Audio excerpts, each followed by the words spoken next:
Adam Schefter tweeted yesterday, and today, actually, Gabe Davis is visiting the Pittsburgh Steelers, and let's talk about how this could go. Gabe Davis played in Buffalo before he was in Jacksonville. Gabe Davis was a touchdown magnet. The Steelers should know, back in 2022, Gabe Davis gave them 3 catches, 171 yards, and 3 tuds. And because he gave us that work, the Pittsburgh Steelers won him. Now, does it make sense? I'm not going to say it's not going to make sense, but you at least have to question and say, how much did this guy do?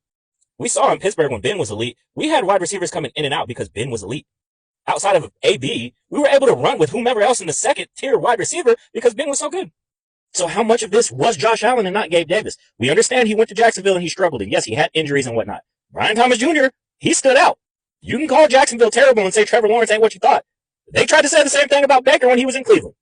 Now, probably the biggest reason that I'm just kind of 50-50 on it is this. The Steelers already have a bunch of receivers.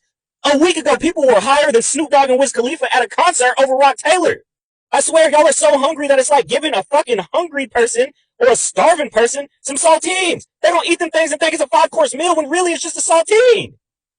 DK, we just signed Robert Woods. Calvin Austin had a career year for him last year. We're expecting big things from Roman Wilson. Everyone loved Rock Taylor. We have Scotty Miller and Ben Skronik. Ben Skronik plays special teams. He is probably going to be on the roster. Neither Calvin, Roman, Scotty, or Robert is going to run down there on punt and kickoff.